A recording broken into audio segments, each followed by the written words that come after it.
200 টাকা ম্যাডাম। ভাঙতি লাগবে না, তুমি রেখে দাও। সাহস কি দেখো, একদম বাসা পর্যন্ত চলে এসেছে। বাবা, বাবা, দরজা খোলো বাবা। এতবার কেন বেল বাজাচ্ছিস মা? ভেতরে আয়। কি হয়েছে? এবার বুঝবে গ্রামের মানুষকে। সঞ্জু, সঞ্জু, ঠিক জায়গায় এসেছো। এর নাম জানি কিভাবে? তোমার মা ফোনে জানিয়েছে। এসো এসো, কি বিপদে পড়লাম। ভেতরে এসো। বাবা, উনি? আমার বন্ধু গায়ত্রী থাকে বলেছিলাম না, হ্যাঁ। এ তারই ছেলে সঞ্জু। হায়দ্রাবাদে চাকরি পেয়েছে, আজ থেকেও এখানেই থাকবে।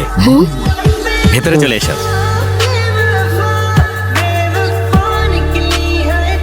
গায়ত্রীর ছেলে এসেছে।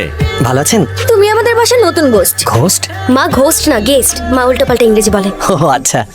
ঘোস্ট মানে হচ্ছে ভূত। কি সব যে বলো। ঠিকই বলেছি, তোরাই ভুল শুনিস।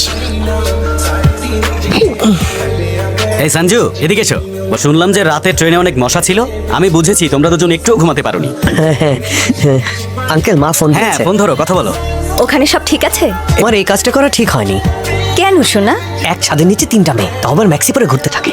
ওদের বড় মেয়েটা আসলে ওর আপন মেয়ে না, বন্ধুর মেয়ে। হোস্টেলে থাকে, হয়তো দেখা করতে এসেছে। ওর কথা তোকে বলা হয়নি। সোনাত কথা দিলে সেটা রক্ষা করার জন্য যে কোনো কিছু করতে পারে। মেয়েটা ছোট ছিল তখন ওর বাবা মারা যায়। মৃত্যুর আগে হাসপাতালে বিশ্বনাথ ওনাকে দেখতে গিয়েছিল। মারা যাওয়ার আগে উনি বিশ্বনাথকে বলেছিলেন উনি ওনার মেয়েকে ডাক্তার বানাতে চেয়েছিলেন। উনি তা পারছেন না। সোনাত তখন ওয়াদা করেছিল সেই তার মেয়েকে ডাক্তার বানাবে। বিশ্বনাথও তার নিজের মেয়েকে ডাক্তার বানাতে চেয়েছিল। দুই মেয়েকে একসাথে ডাক্তারি পড়ানোর ক্ষমতা ওর ছিল না, তাই ওয়াদা রাখতে বন্ধুর মেয়েকে ডাক্তারি পড়িয়ে নিজের মেয়েকে ইঞ্জিনিয়ারিং পড়িয়েছে। মা কথা বলতে হ্যাঁ চাইছে। দাও। হ্যাঁ গায়ত্রী বলো।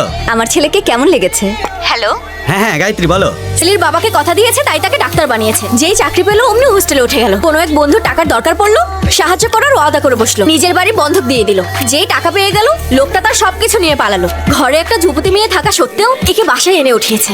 ও না আবার তোর প্রেমে পড়ে যায়, সেদিকে খেয়াল রাখিস। এমন কিছুই হবে না, প্রমিস। শোনো জি? তোমার অফিস যাবার পথেই আন্নুর কলেজ পড়বে। আজ থেকে তুমি ওকে ড্রপ করে দিও। Sure, uncle. ওকে নামিয়ে দিতে হলে আমাকে অনেক কোনো ঘুরে সমস্যা অফিসে নেই, যেতে হয়। uncle।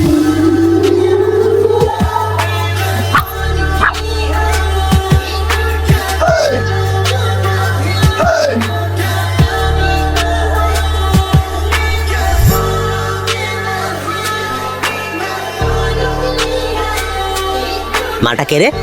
মনে হয় আপনার ভালোবাসার উপর নজর পড়ছে।